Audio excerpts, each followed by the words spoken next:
자, 이번에는 13회 전기기능장 실기 필답형에 있어서 어떠한 유형의 문제들이 나왔는지 한번 살펴보도록 하겠습니다. 자, 일단은 참고로 지금 구성된 문제는 실제 출제된 문제와 상이할 수 있습니다. 참고해 주시고요. 그리고 이 문제를 만들m에 있어서 필요한 자료의 정보 제공은 여기 있는 대방전기통신학원의 협조를 받았습니다. 자, 그러면 문제 풀이 들어가도록 하겠습니다. 첫 번째 문제입니다. 다음은 피레 시스템의 레벨별 회전구체 반경과 메시 치수에 대한 표입니다. 빈칸에 들어갈 내용을 써라 이렇게 주어져 있습니다.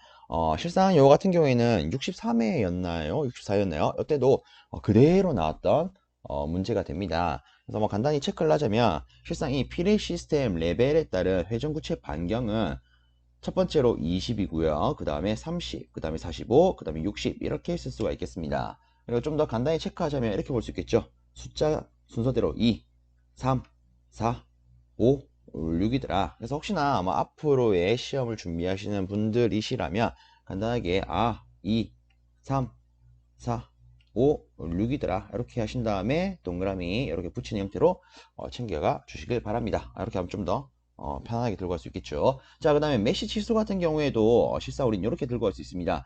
이런 피레 시스템 레벨에 있어서 곱하기 5를 한 거랑 같이 취급해서 들고 갈 수가 있습니다. 그래서 보시면 두 번째가 이 2레벨에 있어서 5를 곱한 10 기준 나와 있지 않습니까? 그러면 이 앞에 있는 것은 5 곱하기 5 이렇게 되겠죠. 그 다음에는 15, 15, 그 다음에는 20, 20 이렇게 될 겁니다. 그래서 메시 치수 같은 경우에도 레벨에 있어서 곱하기 5를 하면 되는구나 이렇게 간단히 챙겨가 주십시오. 그리고 실질적으로 시험 문제 이런 식으로 답을 쓰는 공간이 있을 겁니다. 그럼 그때는 실제 여기다가만 우리가 답을 써야 되기 때문에 다 있으면 이렇게 될 겁니다. 30, 60, 그 다음에 이렇게, 아이고, 이렇게요. 자, 이런 식으로 마무리하고 다음 문제 넘어가 보도록 하겠습니다. 두 번째 문제입니다. 다음에 주어진 진리표에 대하여 RL, GL, YL의 간략화된 논리식을 쓰고 아래의 접속에 따른 표현에 유의하여 미완성된 유접점 시퀀스를 완성하시오. 이렇게 주어졌습니다. 일단은 여기에 있는 표현 뭐 다들 알고 계시겠지만 선을 접속을 하는 부분에 있어서는 확실하게 도트를 찍어라. 접속을 하지 않는 부분이라면 도트 찍지 말라. 이런 의미로 주셨다라고 볼 수 있겠습니다. 자, 그러면 아래쪽에 있는 이 진리표를 토대로 해서 우리가 RL, YL, GL의 간략화된 논리식을 작성해 보도록 하겠습니다. 자, 우선에 여기에 빈 공간을 만들고요. 첫 번째로 이 RL부터 한번 작성해 보겠습니다. 자, 우리가 기본적으로 아는 방법에 의거하면 실상 이놈에 있어서 출력식을 짜려면 언제 출력이 나오는지 파악을 해야 될 겁니다. 그래서 이렇게 파악을 하고 각 출력에 있어서 그 수식을 나열을 하면 이렇게 쓸 수가 있겠습니다. RL은요, 일단 첫 번째 요놈을 봤을 때는 A바, B, C 바요. 그 다음에 두 번째 요놈은요, A, B, C 바. 그 다음에 요놈 같은 경우에는 A, B, C 이렇게 되겠죠. 자, 일단은 얘를 간략하게 하기 위해서 한번 간단히 보니까 앞에 거랑 두 번째 거에 있어서 BC가 공통으로 들어가네요. 그러면 BC로 묶어낼 수 있겠죠. 그럼 이렇게 한번 해보겠습니다. 두 개로 묶어내면 이런 식으로 쓸 수가 있을 겁니다. 그리고 여기서 같은 거에 있어서 B접점과 A접점이 병렬로 시설이 되어 있다. 그럼 얘는 우리가 1로 취급할 수가 있죠. 여기다 있으면 BC바 더하기 ABC 이렇게 쓸 수가 있을 거예요. 그리고 두 항에 있어서 B가 공통으로 들어가기 때문에 B로 다시 묶어내면 이렇게 되겠네요. 자, 그 다음으로 요놈들 같은 경우에 특이하게도 이 더하기도 분배 법칙이 적용이 됩니다. 그래서 적용을 바로 해서 나열을 하면 이렇게 되겠죠. C바 더하기 A, 그 다음에 C바 더하기 C요. 얘도 앞에 봤던 인원과 마찬가지로 1이 될 거기 때문에 실제 남는 것은 요놈만 될 겁니다. 그래서 요놈 자체가 간략화된 수식이 되겠죠. 그래서 우리가 여기다가 바로 이렇게 쓸 수 있겠죠. 물론 이제 순서를 바꾼다면 이렇게도 쓸 수가 있을 겁니다. 자, 그 다음으로 이 YL에 대해서 한번 보겠습니다. 자, 일단은 우리가 이 YL에 대해서 조금 보면 요거는 제가 일단은 그 뭐지 이 타이핑을 치면서 약간 좀 실수한 것 같습니다. 원래는 얘가 GL이 되고 얘가 YL이 되어야 하는데 일단 어쨌든 이 기준으로 한번 작성을 해볼게요. 일단 YL 같은 경우에 보시면 딱 요 세 개 출력이 있는 것을 확인할 수가 있습니다. 자, 그러면 이에 따라서 그대로 한번 적어보면 이렇게 되겠죠. YL. 일단은 요 부분을 먼저 쓰겠습니다. 그러면 A, B바, C바. 자, 그 다음에 요 친구 A, B바, C. 그 다음에 마지막 요걸 쓰면은 A, B, C 바 이렇게 되겠네요. 자, 요 상태에서 일단 순서대로 보니까 앞에 거랑 두 번째 있어서 A, B바로 묶어낼 수 있을 것 같아요. 그래서 묶어내면 이렇게 될 겁니다. C바 더하기 C. 그 다음에 나머지. 자, 이때 요 놈이 1이 될 거기 때문에 다 했으면 A, B바 더하기 A, B, C 바 이렇게 되겠죠. 그럼 얘도 A로 묶어내겠습니다. 그럼 B바 더하기 B, C 바가 될 거고요. 다시 우리가 이 B바 플러스를 분배 법칙을 적용하게 되면 얘는 이렇게 되겠죠. 자, 그래서 얘가 다시 1이 될 거기 때문에 남는 것은 이렇게 될 겁니다. 자, 그래서 요거를 답안에다가 바로 쓰면은 이렇게 되겠죠. 자, 다음으로 여기에 있는 이 GL에 있어서 간략하게 논리식을 따져보도록 하겠습니다. 자, 우선에 이 GL 같은 경우에는 우리가 앞에 했던 대로 모든 출력을 다 고려하면 머리가 좀 아플 수 있습니다. 왜 그러냐면 이 GL을 봤을 때 출력이 나오는 부분이 많아요. 6개나 됩니다. 그쵸? 그래서 이에 대한 모든 수식을 다 일일이 써서 정리하게 되면 꽤나 복잡해지겠죠.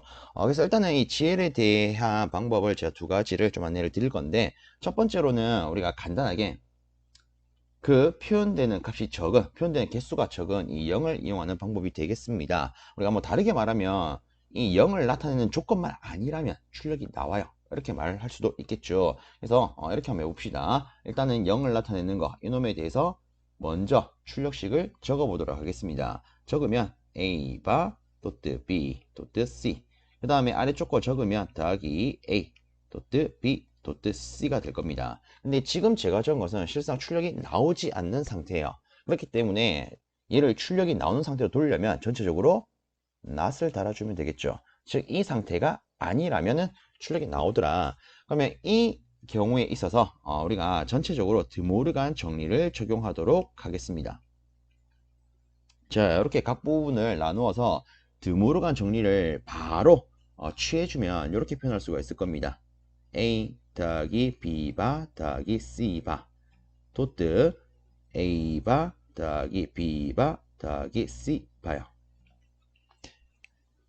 자, 이렇게 해놓고 우리가 공통되는 거 B바 더하기 C바를 묶어내게 되면 얘들은 이렇게도 표현할 수가 있습니다. 자, 그럼 이때 실상 같은 거에 있어서 A접점과 B접점이 직렬로 되어 있으면 얘는 0이기 때문에 실제 그 결과는 이렇게 간단히 표현할 수가 있을 겁니다. 그래서 이 GL에 있어서 간략한 논리식은 B바 더하기 C바 이렇게 표현할 수 있죠. 근데 실상은 이런 식으로 접근하는 거는 조금 숙달하지 않으신 분들이라면 좀 어렵게 느껴지실 거예요. 그렇죠? 그래서 좀 더 쉽게 접근할 수 있는 방법 어떤 게 있냐면 카르노 맵을 이용하는 방법도 있습니다. 자, 일단 이런 식으로 뭐 출력이 많을 때 우리가 뭐 간단하게 묶일 수 있는 방법을 찾을 수 있는 게 카르노 맵인데, 이걸 가지고 한번 적용을 해보면 일단 저는 A, B 두 개와 C 하나 이런 식으로 조금 구분해서 나타내도록 하겠습니다. 일단 카르노 맵을 쓰실 때는 그 순서가 중요하죠. 순서는 0, 0, 0, 1, 1, 1, 1, 0으로 가더라. 그 다음에 세로는 0, 1. 자, 그럼 이때 이제 여기에 나타나 있는 출력 기준으로 이 카르노 맵, 카르노 표에다가 표현을 해보도록 하겠습니다. 자, 첫 번째는 000이야. 그래서 000인 요 부분에 표현을 할 수 있겠더라. 그 다음에 001이니까 001 요 부분. 자, 그 다음으로 010 찾아서 또 찍겠습니다. 010.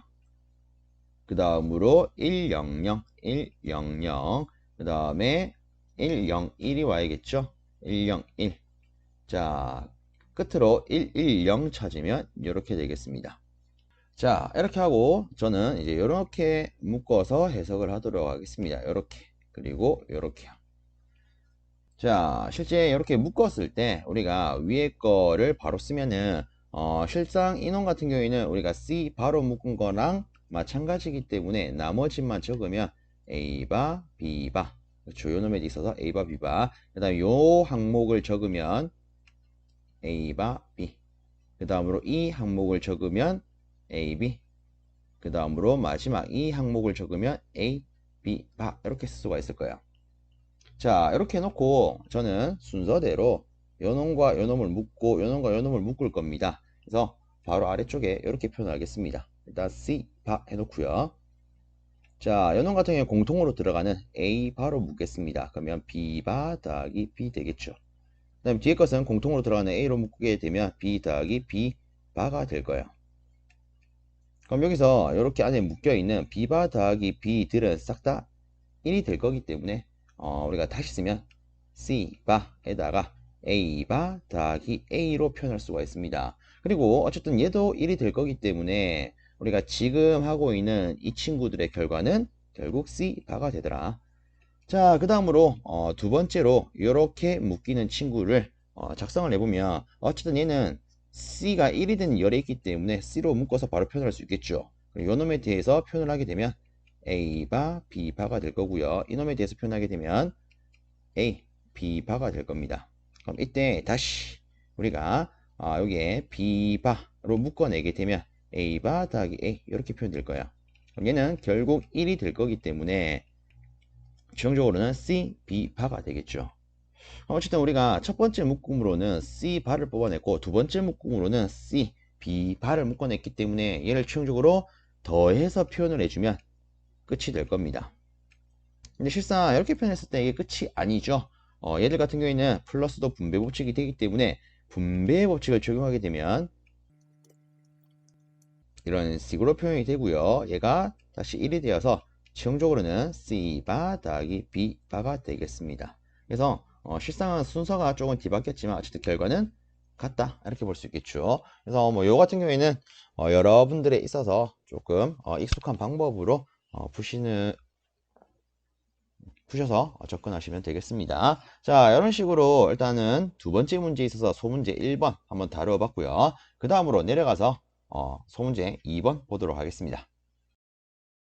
자, 지금은 미완성된 유접점 시퀀스를 완성을 해야 됩니다. 어쨌든 이놈의 기반이 되는 것은 실상 이제 요놈이 되겠죠. 그래서 요놈을 가지고 한번 작성을 해 보겠습니다. 자, 일단 RL부터 한번 따져보면 RL 같은 경우에는 처음에 B에 A 접점이 있기 때문에 이렇게 표현하면 되겠죠. 그 다음에 A와 그 다음에 A 접점과 C에 B 접점이 병렬로 있으니까 저는 이렇게 표현을 하겠습니다. A에 A 접점, 그 다음으로 C에 B 접점. 이렇게 쑥 내리면 얘가 RL이 되겠죠. 자, 그 다음에 GL 같은 경우에는 B바 더하기 C바이기 때문에 바로 이렇게 하도록 하겠습니다. 여기다가 B에 B 접점, 그 다음에 병렬로 C에 B 접점 해서 쭉 바로 내리면 GL이 되겠습니다. 자, 그 다음에 끝으로 YL 같은 경우에는 처음에 A에 A 접점이 오고요. 그 다음으로 이 회로가 와야 되기 때문에 바로 하면은 B에 B 접점, 병렬로 C에 B 접점이 이렇게 오더라. 그래서 이렇게 쭉 내리면 YL이 되겠습니다. 그래서 이런 식으로 해서 이번 문제는 완성할 수 있겠습니다. 다음으로 세 번째 문제입니다. 중성점이 직접 접지된 이런 발전 설비가 있답니다. 이 설비에서 일선 지락이 발생했을 때 지락 전류를 계산을 하래요. 자, 그리고 뭐 정상 임피던스, 역상 임피던스, 영상 임피던스의 조건을 다 줬습니다. 자, 이렇게 정상, 역상, 영상 임피던스가 주어져 있을 때 지락 전류는 우리가 이런 식으로 구할 수 있겠습니다. 일단 그 관계식을 적으면 영상 임피던스 더하기 정상 임피던스 더하기 역상 임피던스 분의 3 곱하기 대지 전압력. 자, 그럼 여기다가 이제 바로 우리가 대입을 한다라고 치면은 이렇게 쓸 수 있겠죠. 일단은 임피던스 성분부터 적으면 J의 0.187 더하기 J의 0.562. 일단 얘가 두 번 들어갈 거니까 곱하기 2 뭐 이런 식으로 쓰면 되겠죠. 그 다음 위에 같은 경우에는 3 곱하기 대지 전압이 필요한 거기 때문에 여기는 루트 3분에 주어져 있는 22,900V를 넣도록 하겠습니다. 그리고 실상 이거 같은 경우는 우리가 계산기에 바로 넣어도 되겠죠. 계산기에 바로 넣으시면 아마 이런 식으로 답이 나올 겁니다. 자, 그래서 뭐 답은 우리가 뭐 이런 식으로 쓸 수 있겠죠. 근데 만약에 시험 문제에서 이 지락 전류의 크기를 계산해라 뭐 이렇게 물었다. 그럼 실제 우리가 계산 과정에서 이런 값이 나왔기 때문에 만약에 크기라고 물었다면 그럼 이때는 그냥 단순히 뭐 이런 식으로 쓰면 될 겁니다. 그리고 이 단위가 암페어를 줬는지 킬로 암페어를 줬는지는 저는 조금 잘 모르겠는데 만약에 뭐 킬로 암페어를 줬다라고 치면은 얘 같은 경우에는 뭐 이런 식으로 표현할 수 있겠죠. 이렇게요. 그 다음에 만약에 뭐 킬로 암페어 단위를 주고 크기를 계산하라고 했다. 그럼 간단히 뭐 이런 식으로 쓸 수 있을 겁니다. 그래서 일단 임의로 제가 뭐 단위를 암페어로 넣었는데 이 같은 경우에는 정확하게는 잘 모르겠습니다. 그래서 일단은 이렇게 두 가지 다 한번 표현을 해 봤습니다. 자, 이렇게 하고 다음 문제 넘어가 보겠습니다. 네 번째 문제입니다. 다음은 저압, 옥내, 직류 전기 설비에 관한 한국 전기 설비 규정 중 축전지 실 등의 시설에 관한 내용입니다. 빈칸에 알맞은 것을 쓰시오. 이렇게 지금 주어졌습니다. 실상 이 문제 같은 경우에는 한국 전기 설비 규정 우리가 번호까지 하면은 243.1.7 요 항에서 확인해 볼 수 있는 내용입니다. 그래서 일단은 제가 이에 대한 것을 읽으면서 바로 답을 쓰도록 하겠습니다. 자, 첫 번째는 30V를 초과하는 축전지는 비접지 측 도체에 쉽게 차단할 수 있는 곳에 개폐기를 설치해야 합니다. 자, 그다음 두 번째, 옥내 전로에 연계되는 축전지는 비접지 측 도체에 과전류 보호 장치를 시설해야 합니다. 자, 그다음 세 번째, 축전지 실 등은 폭발성의 가스가 축적되지 않도록 환기 장치 등을 시설해야 합니다. 자, 그래서 이렇게 쓸 수가 있고요. 실상 시험장 가면은 이런 식의 답을 쓸 수 있는 란이 있습니다. 그래서 정확하게는 이렇게 써야겠죠. 자, 이렇게 마무리하고 다음 문제 보도록 하겠습니다. 다음으로 다섯 번째 문제입니다. 다음에 주어지는 용어에 대한 정의를 쓰시오 해서 이렇게 세 가지가 주어졌습니다. 실제 요 같은 경우에는 한국전기설비규정 112 용어의 정의 부분에서 확인할 수 있는 부분이 되겠습니다. 일단은 실제 시험 문제에 정의를 써라 이렇게 주어졌기 때문에 실제 이 설비규정에서 나열되어 있는 의미에 최대한 가깝게 써야 되지 않나 뭐 이런 식으로 저는 개인적으로 생각을 합니다. 일단 그에 근거해서 한번 적어보면 이렇게 쓸 수 있겠습니다.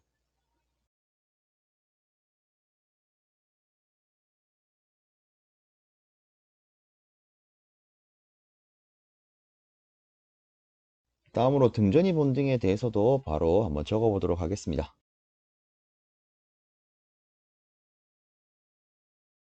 이런 식으로 쓸 수가 있을 거고요. 그 다음에 서지 보호 장치도 한번 적어보면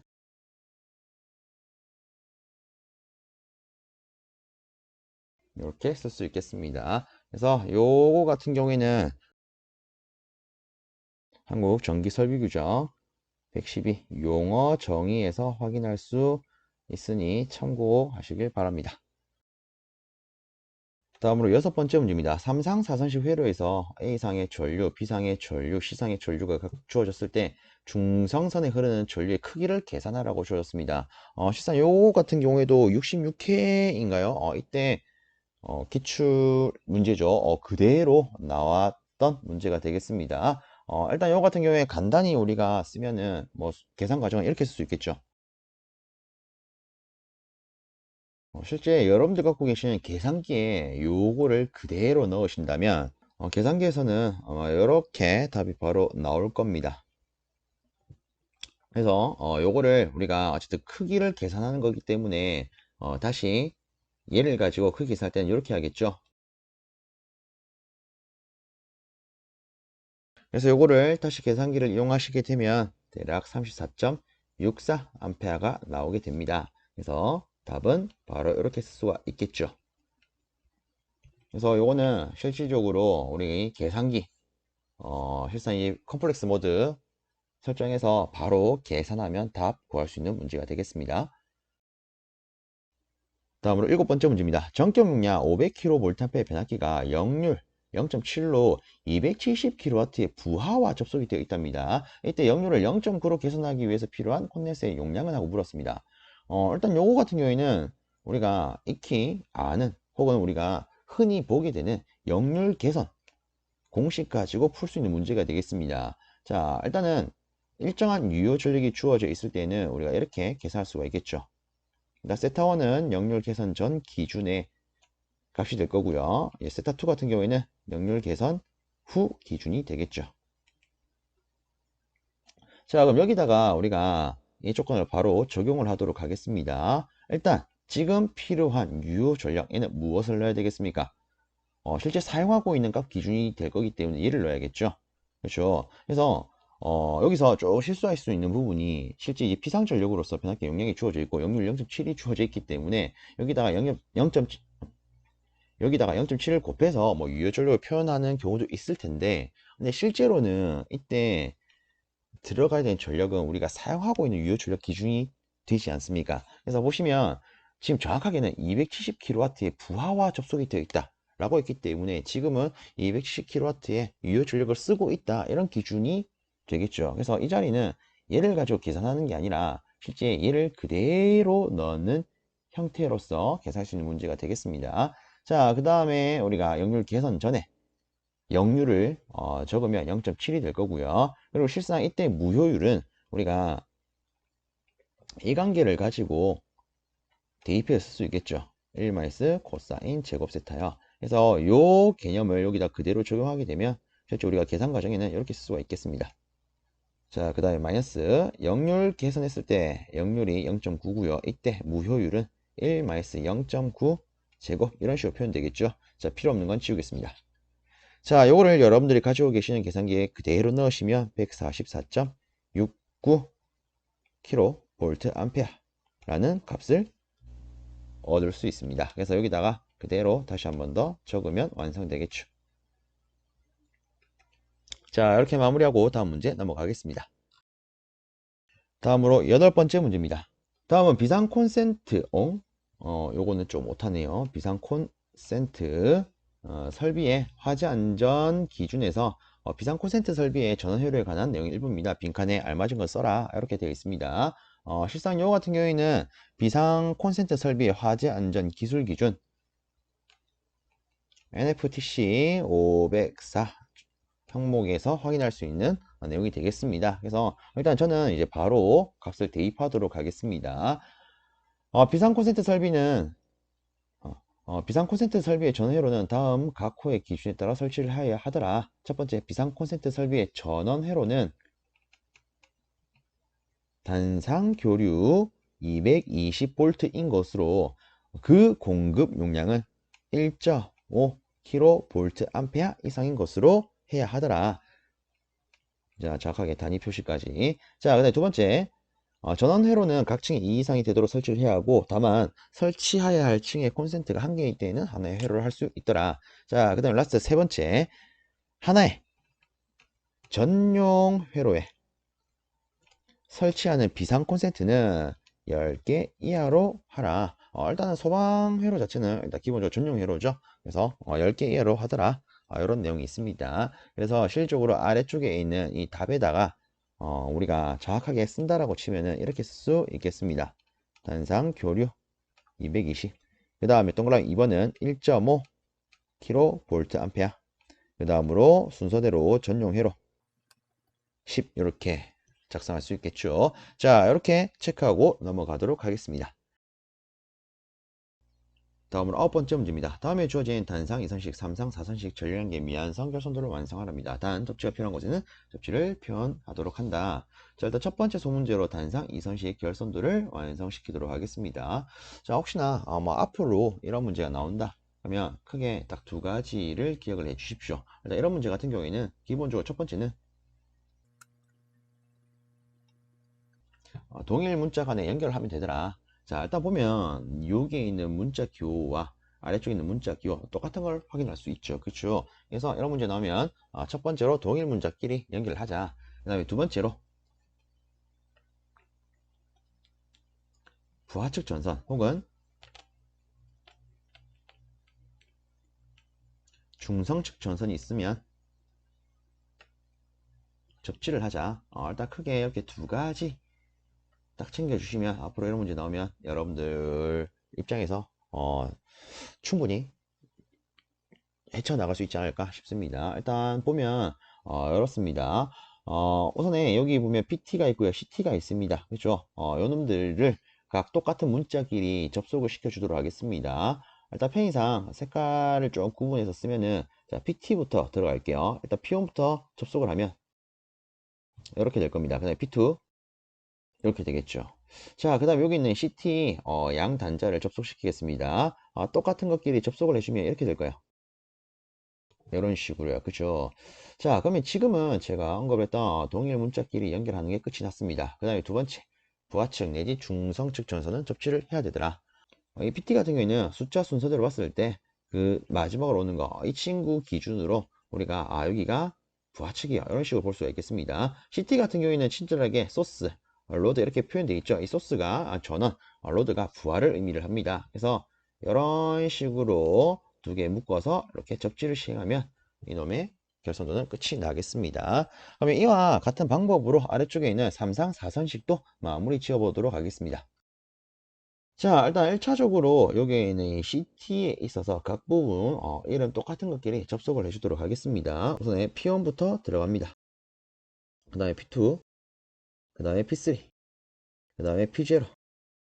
어이구, 이렇게 하면 벌써 끝이 나죠. 자, 그 다음에 여기 있는 CT들 접속하겠습니다. 일단 첫 번째, 이 친구부터 접속을 합시다. 일단 가까이 있는 SA를 찾아서 우리가 접속을 하게 되면 이런 식으로 할 수 있겠죠. 그 다음에 이 놈도 우리가 접속을 하게 되면 이렇게 할 수가 있습니다. 그 다음에 끝으로 이 친구에 있어서 접속을 하게 되면 이런 식으로 해줄 수 있겠죠.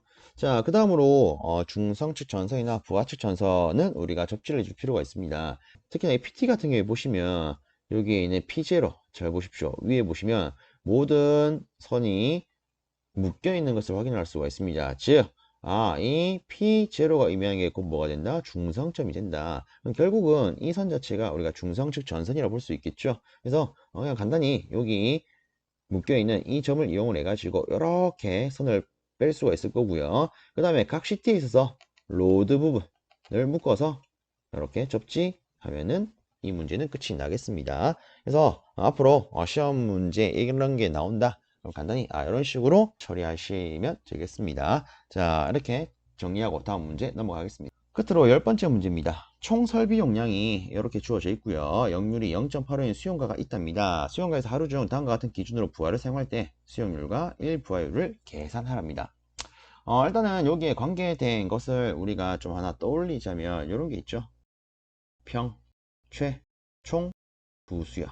자, 일단은 위에 거 두 개를 나누면 이 친구가 되고요. 아래쪽 거 두 개를 나누면 이 친구가 됩니다. 그럼 각각 요소는 뭡니까? 간단히 쓰면은 평균 전력, 정확하게는 평균 수용 전력이 되겠죠. 일단 한번 간단하게 이렇게 쓰겠습니다. 그 다음에 두 번째는 최대 수용 전력, 그 다음에 마지막은 총 설비 용량.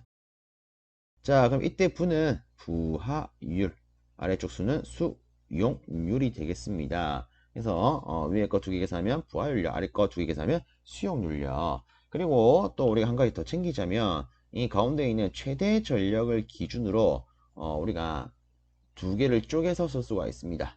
위에 최대 전력, 아래쪽도 최대 전력. 자, 어쨌든 최대 전력분의 최대 전력의 개념으로 쓰게 되면 얘는 부등률이 됩니다. 다만 차이가 있다면 분모 같은 경우에는 합성 최대 전력이 되고요. 분자 같은 경우에는 각 최대 전력의 합이 됩니다. 어쨌든 합은 합인데 아래쪽은 합성이고 위에는 각각이 합이 되더라. 그래서 이런 식으로 해서 실제 이 부하율, 수용률, 부등률의 수식을 간단히 뽑아낼 수 있겠습니다. 자, 일단 어쨌든 지금 구하고자 하는 것은 수용률과 1부하율입니다. 그래서 자, 첫 번째 수용률부터 따져보겠습니다. 수용률 같은 경우에는 바로 요거 가지고 우리가 정리할 수 있겠습니다. 그래서 계산 과정은 크게 별거 없죠. 자, 총 설비 용량 뭡니까? 500이겠죠. 자, 그 다음으로 여기에 있는 이 최대 전력을 넣으면 되는데 실상 우리가 수용가에 쓰는 기준을 봤을 때 최대로 쓰는 전력 기준은 300이 되겠다. 그죠? 많은 분들이 이제 이렇게 계산하실 거예요. 근데 실상 이렇게 하면은 오류가 발생을 합니다. 어떤 부분에서 오류가 있느냐? 단위 부분에서 오류가 발생을 합니다. 실상 우리가 이런 부하율, 수용률, 부등률을 할 때 기본적으로 이 전력간에 있어서 단위는 같아야 됩니다. 즉, 지금처럼 즉 간단하게 우리가 뭐 킬로와트 기준으로 잡는다면 얘도 킬로와트, 얘도 킬로와트, 얘도 킬로와트 이런 식으로 된다라는 거예요. 근데 지금 제시된 걸 보시면 총 설비 용량이 어떻습니까? 킬로볼트 암페어고요. 그 다음에 지금 우리가 체크한 최대 전력은요 300kW예요. 단위가 다르죠. 이런 경우에는 제대로 된 계산이 시행될 수가 없습니다. 그래서 우리가 단위를 하나로 맞춰줄 필요가 있어요. 그래서 보면 뒤에 여기 있죠. 역률력 맞습니까? 그래서 이 놈 자체가 킬로볼트 암페어이기 때문에 저는 얘를 킬로와트로 바꾸겠습니다. 킬로와트로 바꾸려면 여기다가 역률을 취해주면 되겠죠. 그래서 실상 계산 과정은 요렇게 써야 정확한 표현이 되겠습니다. 그래서 일단은 또 여기 퍼센트로 물었기 때문에 곱하기 100% 이렇게 또 달아줄 수 있겠죠. 이 상태에서 우리가 계산기에 두드리면 얘는 70.59%가 나오게 될 겁니다. 그래서 답은 70.59%가 되더라. 이렇게 하면 수용률은 끝이 났습니다. 자, 그 다음에 우리가 두 번째로 1부하율을 계산해야 되는데 조금 제가 이제 파일을 만들다 보니까 얘가 너무 아래쪽에 동떨어져 있죠. 그래서 저는 그냥 위에다가 바로 작성하도록 하겠습니다. 그래서 두 번째 1부하율. 자, 일단 첫 번째로 계산 과정입니다. 일단은 우리가 이 부하율 관계식을 가지고 조금 작성을 하면요. 실제 좀 더 정확하게 이렇게 쓸 수가 있습니다. 1부하율로 표현을 할 때. 자, 우선에 분모 같은 경우에는 최대 전력이 되고요. 자, 그 다음에 분자는 평균 전력이 들어가야 되는데 실제 이 평균 전력은 우리가 이렇게 쓸 수가 있겠습니다. 총 사용량 나누기 기준 시간이요. 그러면 여기서 우리가 이제 이렇게 볼 수 있을 거예요. 일단 최대 전력 같은 경우에는 여기는 300 그대로 쓰면 됩니다. 그러면 어쨌든 이 부하에 있어서 총 사용량이 필요하고요. 사용량은 여기에 제시된 거 그대로 적용을 하면 되겠죠. 즉 300kW를 가지고 4시간 썼어요. 더하기 200kW를 가지고 8시간 썼어요. 그 다음에 100kW를 가지고 나머지 시간 썼대요. 근데 일단 물어보는 것 자체는 1부하율 아닙니까? 이게 뭐야? 하루 기준에 대한 부하율이죠. 그쵸? 그러면 우리가 시간으로 따지면 하루는 24시간이 될 거예요. 그럼 여기서 4시간, 여기서 8시간 썼으니까 나머지 시간은 12시간이 되겠죠. 그럼 이 100kW를 12시간 썼구나. 그럼 여기서 시간으로 나눠야 되기 때문에 하루 기준 24시간 나누어서 이렇게 표현할 수 있을 겁니다. 그래서 우리가 계산 과정에다가 다시 적으면 뭐 이렇게 되겠죠. 300분의 저는 이렇게 쓰도록 하겠습니다. 24분의 300 곱하기 4 더하기 200 곱하기 8 더하기 100 곱하기 10이요. 그리고 어쨌든 퍼센트로 물었기 때문에 100% 이렇게 표시해 줘야겠죠. 그래서 이거를 계산기에 두드리면 얘는 55.56%가 나옵니다. 그래서 우리가 뭐 답안에는 이렇게 쓸 수가 있겠죠. 자, 이렇게 73회에 출제되었던 열문항의 유형을 살펴보았습니다. 모쪼록 지금 이 문항이 앞으로 이 기능장 실기를 준비하시는 많은 분들께 도움이 되었으면 좋겠습니다. 자, 영상은 여기서 마무리하겠습니다.